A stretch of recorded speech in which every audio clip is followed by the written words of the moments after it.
Yes, hello, Yes. Good morning. Welcome म्हणायचं तर तुम्हाला सगळ्यांना मस्तपैकी कॉलेजचे वेध लागलेत की नाही? काय मग झाली की नाही तयारी 15 तारखेची? होतंय.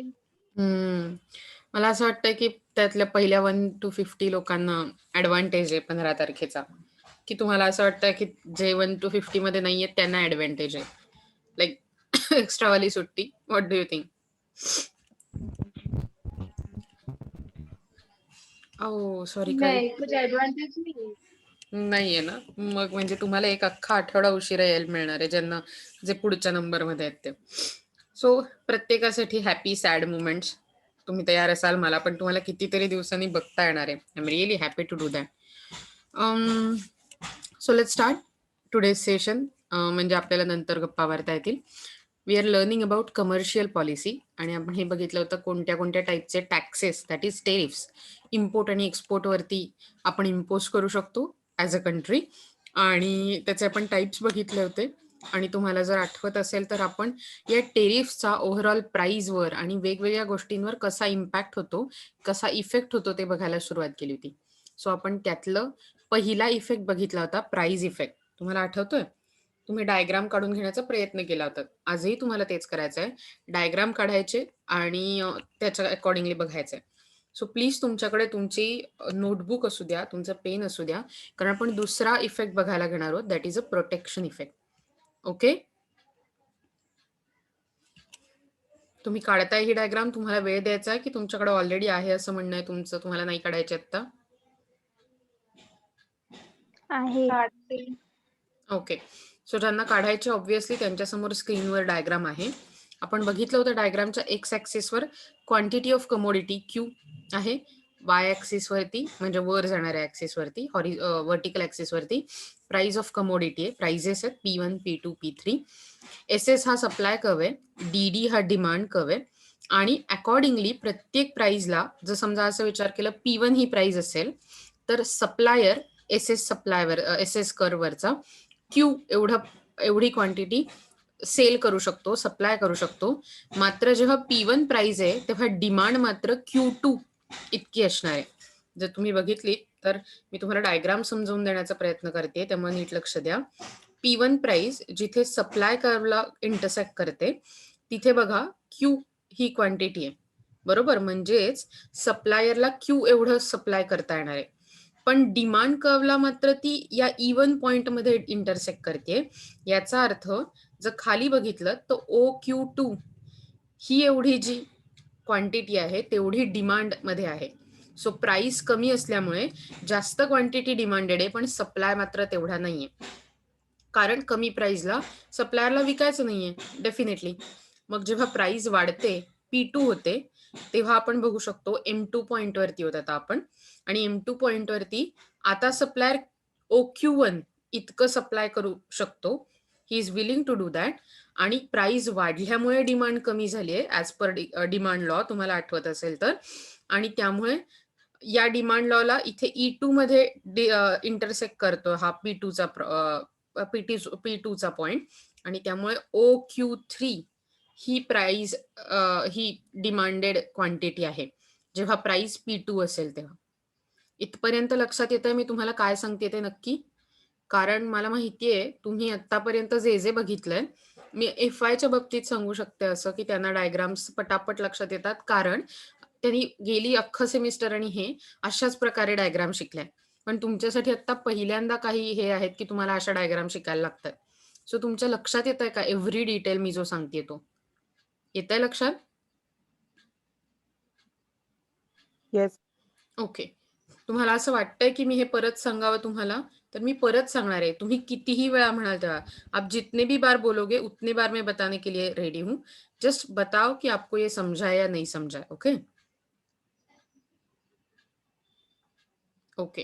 तो अगर आपको समझा नहीं है, तो प्लीज़ आप मुझे पूछ सकते हो. होपफुली आपको समझा है क्योंकि आप हाँ, yes? Anas?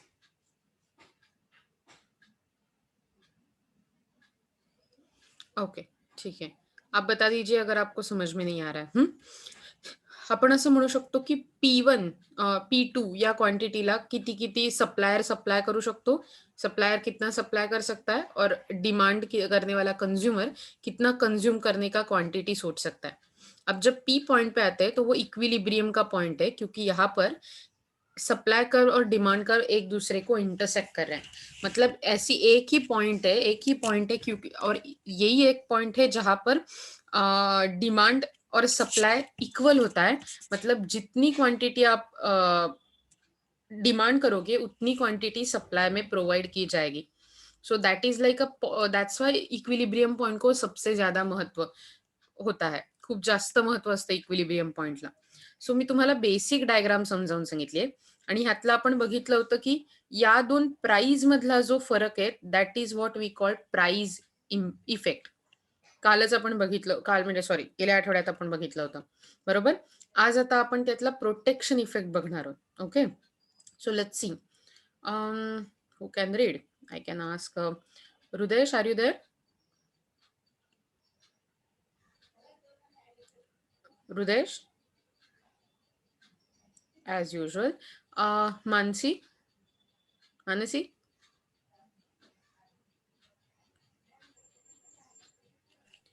Okay, so we got two people.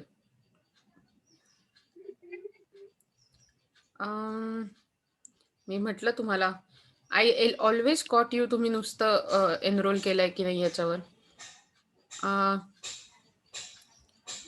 So don't always blame me की मी तुम्हाला हे का करते. सुरभी,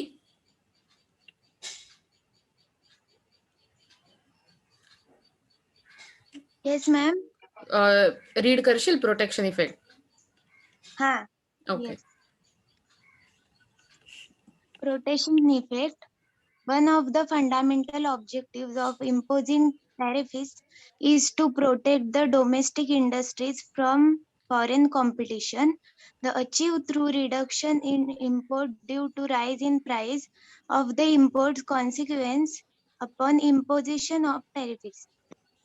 बरोबर. सो पुढचं त्याने पण वाचायचंय?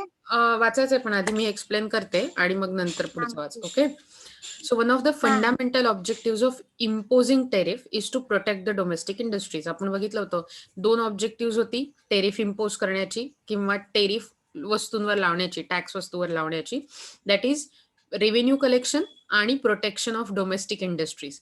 म्हणजे जेव्हा तुम्ही एखाद्या वस्तूवरती टेरिफ लावता आणि ती इम्पोर्ट करत असू आपण, तर तिची प्राइस वाढते आणि त्यातलीच सेम कमोडिटी जेव्हा आपल्या देशात बनत असते तिच्यावर कुठल्याही प्रकारचा टेरिफ नसल्यामुळे, क्योंकि उसके ऊपर कौन सा भी टेरिफ नहीं होता है, उसकी प्राइस तो सेम रहती है. इसका मतलब हमारे कंट्री में जो डोमेस्टिक इंडस्ट्री में बन रही है चीज, उसका प्राइस कम होता है और इम्पोर्टेड चीज का प्राइस बड़ा होता है. तो definitely whoever is going to buy, he or she will buy the commodity with cheaper price. सबसे कम वाली प्राइस है उससे ही वो बाय करेगी, राइट. जी कमी प्राइसला वस्तू असेल तीच तुम्ही बाय कराल. म्हणजेच डोमेस्टिक इंडस्ट्रीचा सेल वाढेल आणि त्यामुळे त्यांचं प्रोटेक्शन होईल आणि त्यामुळे त्यांचं फॉरेन कॉम्पिटिशन पासून आपण संरक्षण करण्याचा हेतू, that is a protection effect. This is achieved through reduction in imports due to rise in price of imports consequence upon imposition of tariff. मगाशी म्हटलं जसं की इम्पोर्ट्सच्या प्राइस वाढवून टेरिफ टाकून इम्पोर्ट्सच्या प्राइस वाढवून तुम्ही तुमचा वस्तूच्या माध्यमातून, वस्तूंच्या विक्रीच्या माध्यमातून तुम्ही तुमच्या डोमेस्टिक इंडस्ट्रीला प्रोटेक्ट करता. येस अनस, तू हात रेज केलायस. मॅम हेतू मीन्स? हेतू is objective. Okay. Okay. So protection effect of tariff can be described as an increase in, oh sorry, sorry, please read it. Protection effect of tariffs can be described as an increase in the domestic supply in the post-tariff position. The magnitude of protection effect depend upon the nature of domestic supply. If the supply is elastic, the domestic producers respond to the rise in price and take advantage by capturing larger domestic market. In case of inelastic supply, the protection effect will be negligible. In the diagram, Q1, Q2 is the protection effect of tariffs. Okay, so let's see की त्यांनी जे पुस्तकात सांगितलंय तो actually tariff protection effect आहे का. Okay, protection effect of tariff can be described as increase in domestic supply in the post tariff position. म्हणजे tariff घातल्यावरती, impose केल्यावरती तुमचा डोमेस्टिक सप्लाय कसा वाढतो हे दाखवण्यासाठी हा प्रोटेक्शन इफेक्ट दाखवता येतो, तो डिस्क्राईब करता येतो. म्हणजे थोडक्यात असा विचार करा की जेव्हा P1 वरून P2 वर प्राइस गेली तेव्हा आपला जो आधी M1 सप्लाय होता, इथे M1 नसावा, इथे पॉइंट नाहीये, सो समजा हा जो सप्लाय होता तो सप्लाय वाढून M2 वरती पोहोचला. बरोबर, म्हणजे आधी जर मी Q एवढी क्वांटिटी सप्लाय करू शकत होते तर आता ती वाढून जाऊन Q1 इतकी झाली.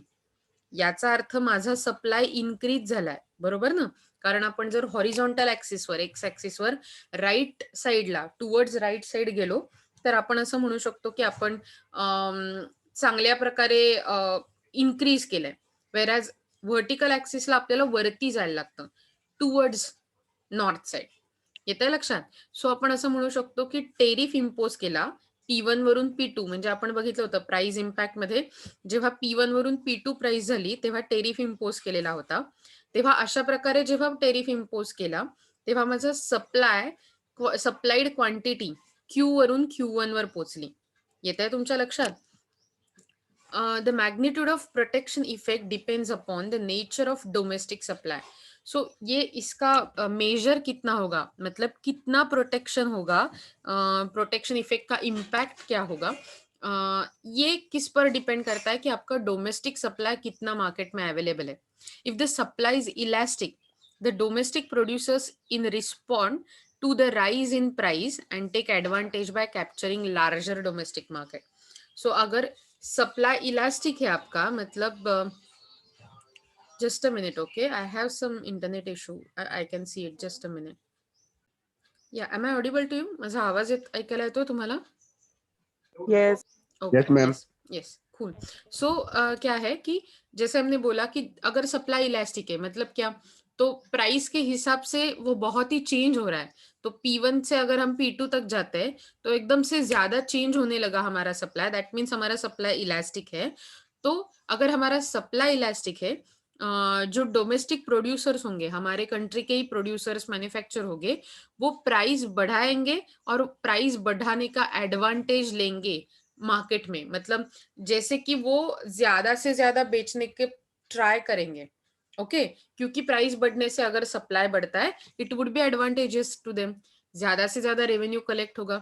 लेकिन in case of inelastic supply, मतलब प्राइस चेंज होने से अगर सप्लाई ज्यादा चेंज नहीं हो रहा है, then the protection effect will be negligible. तो आपका जो प्रोटेक्शन इफेक्ट होगा वो बहुत ही निग्लिजिबल होगा, हम एक्चुअली इतना कैप्चर नहीं कर पाएंगे. Okay, in the diagram Q1 Q2 is the protection effect of tariff. तो लेट्स से कि Q1 Q2 ये एक्चुअली प्रोटेक्शन इफेक्ट नहीं है, क्योंकि ये थोड़ा गलती से यहाँ पर लिख दिया गया है.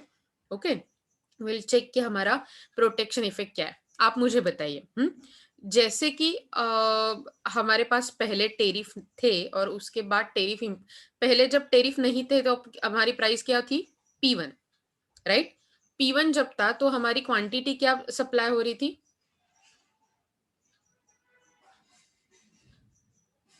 क्या सप्लाई हो रही थी हमारी क्वांटिटी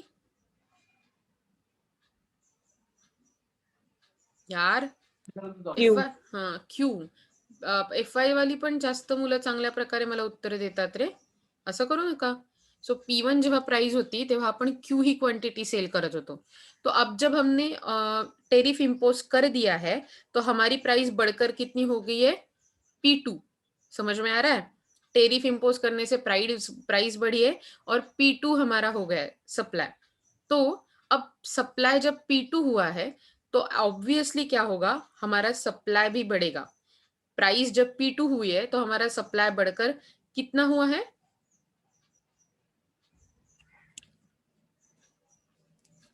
प्राइस जेव्हा P2 झाली आहे, Q1. हा, तेव्हा आपला सप्लाय झालाय Q1. म्हणजेच आपण असं म्हणू शकतो की आधी Q सप्लाय होऊ शकत होता, बरोबर. आता तो Q1 होतोय. म्हणजेच आपण म्हणू शकतो की Q1 हा आपला प्रोटेक्शन इफेक्ट आहे. येत आहे तुमच्या लक्षात? सो मी तुम्हाला इथे चेंज करायला म्हटलंय, ते तुम्ही लक्षात ठेवा. Okay. Late me just rub this thing. Okay. So Nishikant, revenue इफेक्टचं वाच पुढचं.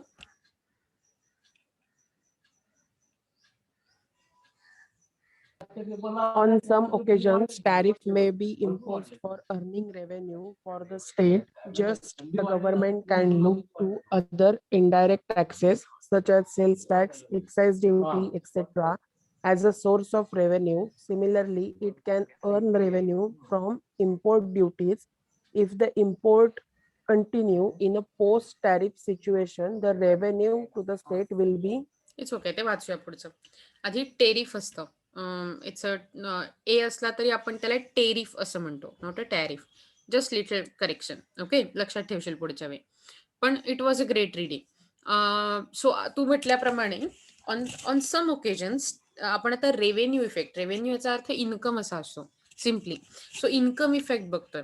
On some occasions tariffs may be imposed for earning revenue for the state.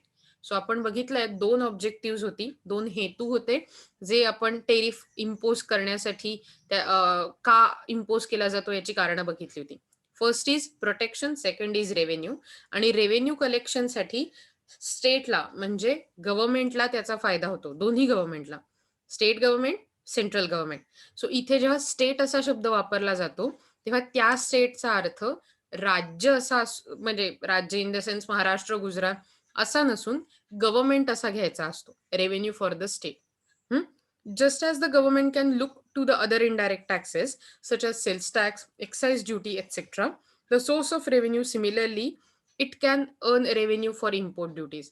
So simply आपण असं म्हणू शकतो की गव्हर्नमेंट या वेगवेगळ्या प्रकारच्या जे sales tax, excise duty, GST आता जर म्हटलं तर, कारण जीएसटीच्या अंडर सगळ्या प्रकारच्या गोष्टी अंडर वन अम्ब्रेला आलेल्या आहेत, बरोबर.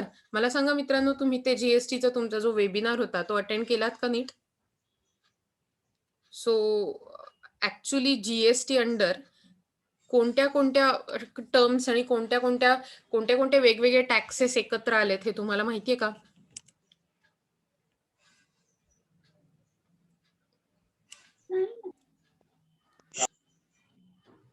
तुम्ही परवा तुमचं झालं राईट जीएसटीचा एक वेबिनार जो अतिशय महत्वाचा होता असं तुम्हाला सांगितलेलं होतं इव्हन तुमच्या पोर्शनसाठी. yes, ma'am. येस. सो कोणते वेगवेगळ्या प्रकारचे तुम्हाला माहितीये जीएसटी म्हणजे गुड्स अँड सर्व्हिस टॅक्स मध्ये वेगवेगळ्या प्रकारचे इनडायरेक्ट टॅक्सेस होते, ते एका सिंगल नावाखाली एकत्र आणलेले आहेत, दॅट इज जीएसटी. आता आपल्याला वेगवेगळ्या प्रकारचे टॅक्सेस नाही भरायला लागत, आपल्याला तो गुड्स अँड सर्व्हिस टॅक्स अशा अंडर टॅक्स भरायला लागतो. सो असे कोणते वेगळे टॅक्स होते आठवतंय का तुम्हाला?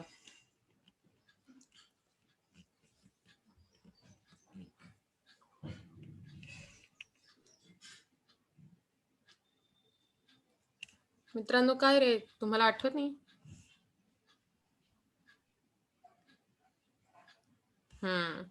असं बरोबर नाहीये. वेगवेगळ्या प्रकारचे टॅक्स होते. Sales tax, value added tax, entertainment tax आणि असे पुष्कळ वेगवेगळे टॅक्स सगळे एकत्र येऊन जीएसटीच्या अम्ब्रेला खाली त्यांनी आता कंबाईन टॅक्स सुरू केलाय, that is a goods and service tax. जर तुम्ही बघितलं तर त्या वेगवेगळ्या स्लॅब्स अंडर टॅक्स भरता येतो. प्रत्येक गोष्टीला वेगळ्या रेटने टॅक्स भरायचा असतो. 0%, 5%, 12%, 18% आणि 28% ये टैक्स के रेट रहते हैं. और आपको ये पता होना चाहिए कि एक्स्ट्रा 0.25% की ड्यूटी प्रेशियस स्टोन पे, मतलब जो डायमंड्स रहते हैं या फिर ऐसी चीजों पे लगती है. एंड अगर आप टोबैको, लीकर और ऐसी चीजें देख रहे हैं, गोल्ड, तो आपको एक्स्ट्रा 3% का लगता है और उसके साथ साथ 15% का सेस नाम का सरचार्ज लगता है. ओके, ये आपको पता होना चाहिए. हे तुम्हाला माहिती असलं पाहिजे. तुम्हाला जीएसटी नावाचा एक अख्खा टॉप म्हणजे इनडायरेक्ट टॅक्सेस नावाचा अख्खं एक सब्जेक्ट आहे राईट, आणि त्या सब्जेक्ट अंडर तुम्हाला हे सगळं बघायचं आहे. सो जेव्हा तुम्हाला ही माहिती मिळेल तुम्ही ती कॅप्चर केली पाहिजे. Don't forget that. मला सांगा जीएसटीच्या अंडर कोणते 2 आपण ड्युअल मॉडेल जीएसटीचा ऍक्सेप्ट केलंय हे तरी तुम्हाला माहितीये का?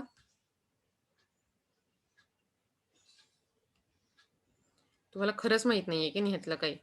ओके मित्रांनो, आपण जीएसटीच्या अंडर ड्युअल मॉडेल घेतलंय. सो ड्युअल मॉडेलचा अर्थ असतो की 2 प्रकारचे टॅक्सेस किंवा 2 प्रकारे टॅक्स डिवाइड होणार. त्यातलं पहिलं असतं CGST, that is central goods and service tax. म्हणजे जर समजा 18% टॅक्स रेट असेल, समजा मी 10,000 रुपयाची एक वस्तू खरेदी केली, तर मला 18% किती टॅक्स लागेल सांगा? कितना टॅक्स लगेगा? 10,000 की चीज को 18% के हिसाब से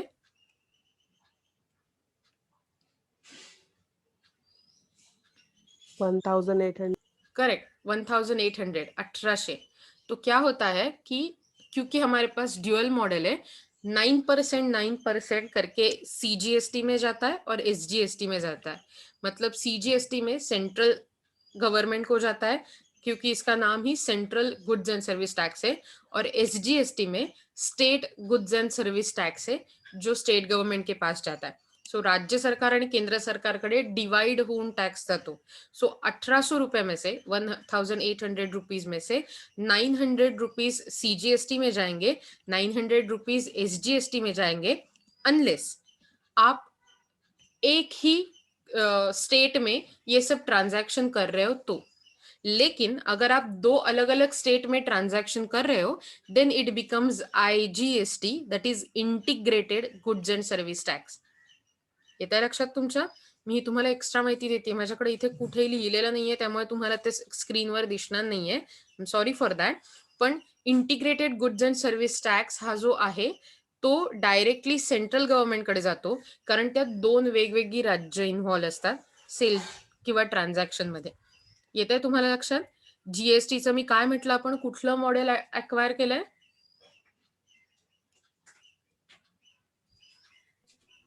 2 stages. Dual model, dual GST model. आणि त्या ड्युअल जीएसटी मॉडेलमध्ये कोणते 2 टॅक्सेस तुम्हाला आहेत असं म्हटलं? CGST आणि SGST. करेक्ट. आणि जर इंटरस्टेट म्हणजे 2 वेगवेगळ्या स्टेटमध्ये अगर हम 2 अलग अलग स्टेट में ट्रांजैक्शंस कर रहे हैं, तो वो ट्रांजैक्शन के हिसाब से हमारा टैक्स कैसे होगा? मतलब कौन सा वाला टैक्स पे करना पड़ेगा? IGST. Very good. सो मला माहितीये माझा मे बी आत्ता मी तुम्हाला हे शिकवत नाहीये, मे बी लास्ट सेमेस्टरला मी जर तुम्हाला लास्ट इयरला मी तुम्हाला शिकवलं असतं तर कदाचित हे सगळं आपण शिकलो असतो, कारण हे तुम्हाला इकॉनॉमिक्स मध्ये पण होतं लास्ट इयरला. सो तरी तुम्हाला जर आठवत नसेल तर आय एम सॅड, पण ठीक आहे. आता आपण बघूया the revenue of the state will be. या पॉइंटवर येऊन थांबलो होतो आपण. If the imports continue to post tariff situation, म्हणजे जर आपण टेरिफ घातल्यावरही, जब भी हमने टेरिफ इम्पोज भी कर दिए, टैक्सेस इम्पोज भी कर दिए, तब भी इम्पोर्ट कंटिन्यू रह गए, मतलब इम्पोर्ट करना शुरू भी हो गया, the revenue to the state will be realise. उस टाइम क्या होगा, जो रेवेन्यू कलेक्ट होगा वो स्टेट को मिल जाएगा. जो टैक्सेस कलेक्ट होते हैं वो स्टेट को मतलब गवर्नमेंट को मिल जाएंगे. The earning of the amount of revenue from the tariffs can be expressed as revenue is equal to rate of tariff multiplied by imports. Simply saying 18% का अगर टेरिफ इम्पोर्ट का मतलब टेरिफ का रेट है, और हमने शायद इम्पोर्ट्स की हमारे वैल्यू हुई है कुछ 10,000 सेम. सो 10,000 मल्टीप्लाइड बाय 18, तो हमारा रेवेन्यू कलेक्ट हो जाए 18%, तो हमारा रेवेन्यू कलेक्ट हो जाएगा 1,800, और ये 1,800 एज इम्पोर्ट टेरिफ गवर्नमेंट के पास चला जाएगा एज अ रेवेन्यू. उसको हम पब्लिक रेवेन्यू बोलते हैं. Obviously, if the imports completely stop on account of tariffs, there will be no revenue. तो अगर टेरिफ इम्पोज करने से कंप्लीटली बंद ही हो जाता है पूरा का पूरा, तो क्या हो जाएगा, हमारे पास रेवेन्यू कुछ कलेक्ट नहीं होगा. In our example, if the rate of tariff is as high as P2P1, it's not P2P, okay, it's P, हाँ P2P, मतलब हमारे एग्जाम्पल में अगर टेरिफ इतना हो गया कि P2P मतलब ये वाला, let me just show you from diagram, एकदम एवढा टेरिफ वाढला असेल, at that point there will be no revenue as the imports are 0. तुम्ही बघू शकता इथे कुठल्याही प्रकारचे इम्पोर्ट्स दिसत नाहीये. दॅट मीन्स आपला रेव्हेन्यू 0 कलेक्ट होईल. पण आपण असं म्हणू शकतो की in the above diagram the revenue effect is shown by the shaded area R which is obtained as product of tariff and import. पण आता जेव्हा आपण बघतोय तेव्हा आपल्याला माहितीये टेरिफ ज्याची प्राइस इफेक्ट हे P1 P2 होतं, राईट. आणि आपला जो काय आपण म्हणतो त्यांनी वेगवेगळे नंबर दिलेत, so just forget about the numbers. Okay. Imports किती क्वांटिटी इम्पोर्ट करायचे, तर तुम्ही बघा P2 हे इंट्रोड्यूस केलं. लक्ष द्या नीट डायग्राम वरती, मला माहितीये तुम्हाला कन्फ्यूज होऊ शकतं. सो जेव्हा P2 इतका टेरिफ इम्पोज केला तेव्हा सप्लायरने सांगितलं की आम्ही Q1 इतकी क्वांटिटी सेल करू शकू. जब P2 इतना टेरिफ इम्पोज किया गया था तो सप्लायर ने बताया, क्योंकि हम सप्लाई कर्व पे SS, तो सप्लायर ने बताया कि हम Q1 इतनी क्वांटिटी सेल कर सकते. डिमांड बड़ी थी, इसका मतलब P2 जब प्राइस थी तो मार्केट में हमने क्या किया, P2 से ही आगे लाइन निकाली और वो डिमांड कर्व में इंटरसेक्ट की, तो हमें ये E2 वाला पॉइंट मिला है, E2 हा पॉइंट मिळाला है. सो E2 ये पॉइंट जब हमने नीचे जाकर देखा हमारे पास क्वांटिटी डिमांडेड निकली Q3. मतलब जब P2 प्राइस है तो क्वांटिटी सप्लाइड होगी Q1 और क्वांटिटी डिमांडेड होगी Q3. मतलब Q1 कम है, Q3 ज्यादा है, दॅट मीन्स सप्लाय कम है और डिमांड ज्यादा. इथपर्यंत लक्षात येतं मी जे काही सांगितलं मित्रांनो ते परत सांगायला हवंय.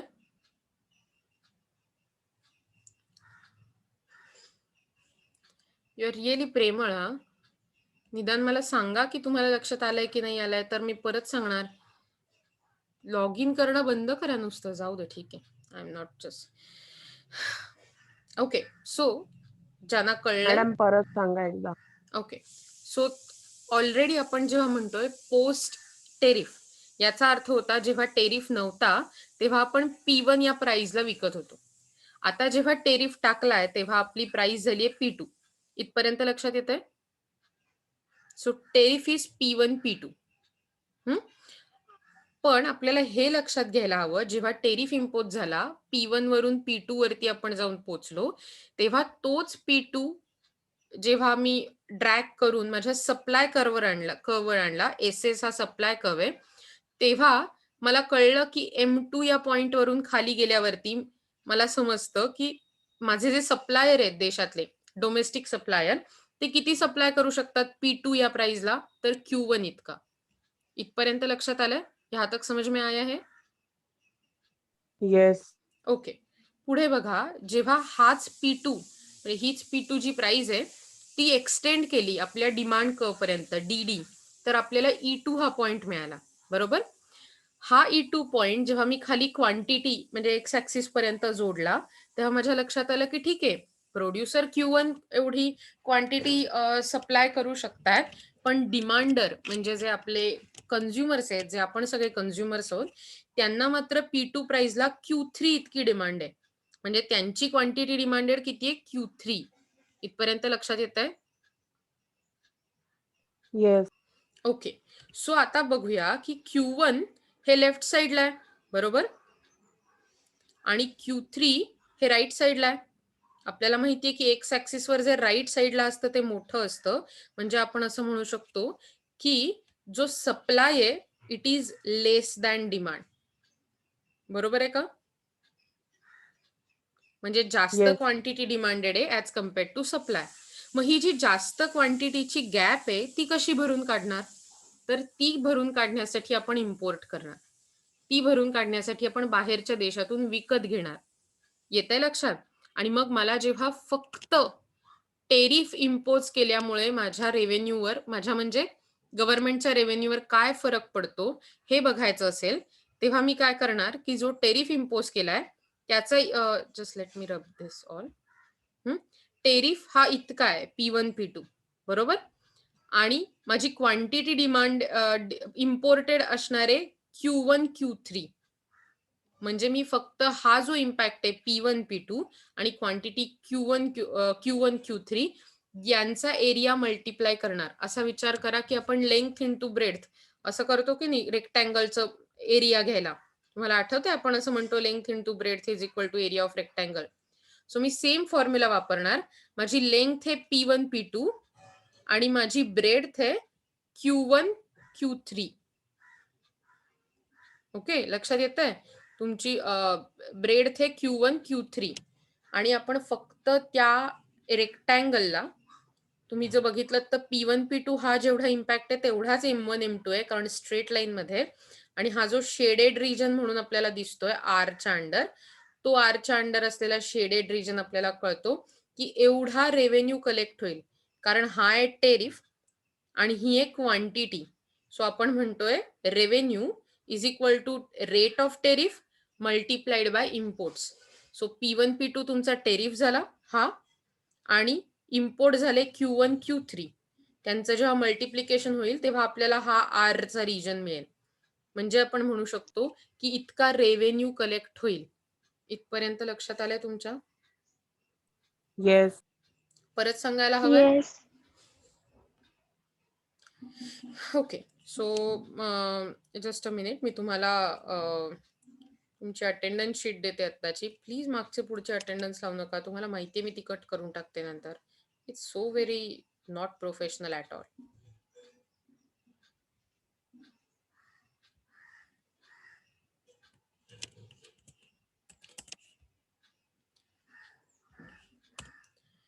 So let's see the consumption effect. चौथा effect, same diagram. Tariffs invariably cause adverse effects on consumption. So जेव्हा आपण टेरिफ इम्पोज करतो तेव्हा आपोआप त्या वस्तूची किंमत वाढते टॅक्सेस असल्यामुळे. तो अगर वो चीज महंगी हो जाती है, दैट मीन्स हम वो कम खरीद पाएंगे. तो दैट मीन्स अगर कम खरीदा, इफ वी डिमांडेड लेस, इसका मतलब we can have less quantity for consumption. The consumers are put to the double loss. On the one hand, they have to reduce their consumption, while on the other hand, they are required to pay higher price due to imposition of tariff.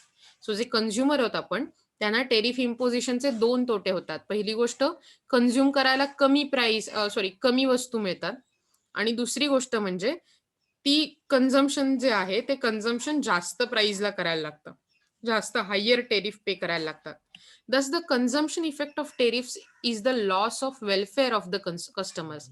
So आपण असं म्हणू शकतो की consumption effect आहे हा टेरिफचा, हा loss of welfare for customers असतो. म्हणजे थोडक्यात त्यांचं जे हित आहे, त्यांचं जे डेव्हलपमेंट आहे, त्यांचा जो विकास आहे तो कमी होऊन जातो टेरिफ इम्पोज केल्यामुळे. The loss of welfare, that is the consumption effect of tariffs, can be measured in terms of decline in consumer surplus. So economy मध्ये हे मी तुम्हाला फार आधी पण दाखवलं होतं, पण तरी मला माहिती आहे की तुम्ही विसरून गेलेले असणार आहात. So let me repeat it again. असा विचार करूया की हा तुमचा डिमांड कर्व आहे. ओके, हा तुमचा सप्लाय कर्व आहे आणि ही तुमची प्राइस आहे. इथपर्यंत लक्षात येत आहे? मी तुम्हाला एक जो रेड ग्राफ दाखवलाय, एक डिमांड कर्व दाखवलाय, एक सप्लाय कर्व दाखवलाय आणि एक प्राइस दाखवली. Okay, equilibrium price. सो जेव्हा डिमांड कर्वच्या खाली आणि हा आपला वाय ऍक्सिस आहे असं आपण समजूया, जेव्हा डिमांड कर्वच्या खाली आणि प्राइसच्या वरती अशा प्रकारे तुम्हाला हा जो एरिया मिळतो तेव्हा त्याला कंझ्युमर सरप्लस असं म्हटलं जातं. ओके, सांगा मला मी काय म्हटलं? डिमांड कर्वच्या खाली आणि प्राइसच्या वर या भागात तुम्हाला कोणत्या प्रकारचा सरप्लस मिळतो? Consumer. Correct, consumer surplus. आता उलट बघूया, प्राइसच्या खाली, ओके, प्राइसच्या खाली आणि सप्लाय कर्वच्या वरती तुम्हाला कोणत्या प्रकारचा सरप्लस मिळतो माहितीये? Producer surplus. कुठल्या प्रकारचा सरप्लस? Producer. करेक्ट. म्हणजे हे दोन वेगवेगळ्या प्रकारचे जे सरप्लस आहेत जे मी तुम्हाला दाखवलेत समोर, एक पिंक कलर मध्ये, एक पर्पल कलर मध्ये आणि एक ऑरेंज कलर मध्ये. तर हे दोन वेगवेगळे, हा वरचा पर्पल मधला कंझ्युमर, कारण तो डिमांड कर्वच्या खाली आणि प्राइसच्या वर असतो, आणि एक जो सप्लाय कर्वच्या वर आणि प्राइसच्या खाली असतो, दॅट इज प्रोड्युसर सरप्लस. या सगळ्याचा मिळून इकॉनॉमिक सरप्लस किंवा ओव्हरऑल इकॉनॉमीमध्ये किती फायदा होतोय हे आपल्याला यातून दिसतं. इथपर्यंत लक्षात येतंय मी काय म्हणते ते तुम्हाला? Yes, ma'am. ओके. आता असा विचार करा की मी पी एवढं मगाशी प्राइस होती, पण त्याच्याऐवजी आता P1 कारण आपण टेरिफ इम्पोज केला बरोबर, P1 इतकी प्राइस झाली आता, बरोबर. म्हणजेच आता माझा जो प्रोड्युसर सरप्लस आहे तो कमी होणार, राईट, कारण ही P1 प्राइस आहे आणि हा डिमांड कर्व आहे. म्हणजे आताचा जो नवा माझा सरप्लस असेल तो हा फक्त रेड रेक्टँगल असेल. म्हणजेच माझा कन्झ्युमर सरप्लस कमी झाला की जास्त झाला जेव्हा मी टेरिफ इम्पोज केलं तेव्हा? कमी झाला. करेक्ट. म्हणजे बघा, हाच डायग्राम मध्ये दाखवलेला इम्पॅक्ट त्यांनी असं म्हटलंय, द लॉस ऑफ वेलफेअर, जे आपण म्हटलं की कन्झ्युमरचा वेलफेअर कमी होईल, that is the consumption effect of a tariff can be measured in terms of decline in consumer surplus. म्हणजे जेव्हा कन्झम्पशन इफेक्ट मोजायचा असतो तेव्हा आपल्याला लक्षात येतं की कन्झ्युमर सरप्लस कमी होणं हे कन्झम्पशन इफेक्ट असतो. म्हणजेच जेव्हा टेरिफ वाढतात तेव्हा कन्झ्युमर सरप्लस कमी होतो. जेव्हा टेरिफ इम्पोज किया जातो, जब भी हम इंपोर्ट पे टेरिफ इम्पोज करते हैं तो हमारा कंज्यूमर सरप्लस कम हो जाता है. Whereas we can see कि इसके बाद क्योंकि प्राइस ऊपर चली गई है और नीचे पूरा का पूरा ये प्राइस कंसिडर करने का मौका ही नहीं है, तो आपका प्रोड्यूसर सरप्लस एकदम से बढ़ जाता है. मतलब जो प्रोड्यूस कर रहा है, जो बेच रहा है, इसका सरप्लस बढ़ रहा है. तो इकोनॉमिक सरप्लस शायद सेम रहे या फिर बढ़े भी, लेकिन कंज्यूमर्स को टेरिफ इम्पोज करने से बहुत ज्यादा नुकसान होता है क्योंकि उनका कंज्यूमर सरप्लस कम हो जाता है. लक्षात येत आहे तुमच्या? Yes. थिओरॉटिकल पार्ट एवढा होता. मला माहितीये की हे थोडं समजून घ्यायला कठीण आहे, म्हणूनच डायरेक्ट डायग्रामवर जाण्याऐवजी मी हे थोडंसं रंगांचं चित्र, माझी चित्रकला तुम्हाला प्रदर्शित करायची ठरवली होती तुमच्या समोर. सो माझ्या त्या अतिशय अभूतपूर्व अशा चित्रांनंतर, अभूतपूर्व म्हणजे पूर्वी कधी काढली गेली नाही तशी, ओके. सो अशा अगदी पिकासो नंतर निर्माण झालेल्या या चित्रांनंतर आपण पुढे बघूया.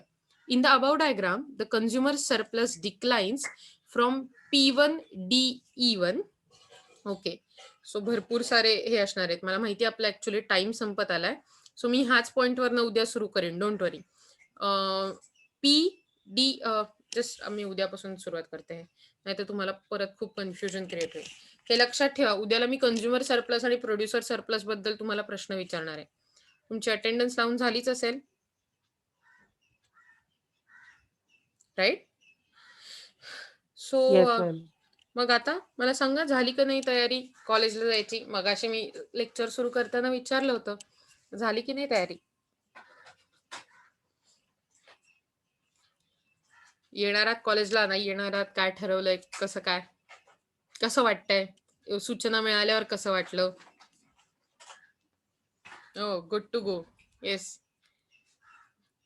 पहिल्यांदा जेव्हा तुम्हाला सूचना हातात आली आणि कळलं किंवा आधी कळलं की 15 पासून सुरू होईल, वॉज इट हॅपीनेस और वॉज इट सॅडनेस और वॉज इट डिप्रेशन की इतके दिवसांनंतर घरातून बाहेर पडायचंय? एक्साइटमेंट. हा, फक्त एकच, बाकी कुणाला काही नाही वाटलं? Nor happiness sadness. का बरं? सब फ्रेंड्स अलग अलग गए मैम. हाँ एक्चुअली राइट. मतलब मुझे भी ऐसा ही लगा था कि अरे यार, मतलब हमारी फ्रेंडशिप तो अकॉर्डिंग टू रोल नंबर्स नहीं रहती. तो ऐसा हो जाएगा राइट कि कुछ फ्रेंड्स को अलग आना पड़ेगा, लेकिन क्या ऑप्शन ही नहीं है हमारे पास. Yes, really Pratiksha. Sometimes even I am thinking की I am also really happy, कारण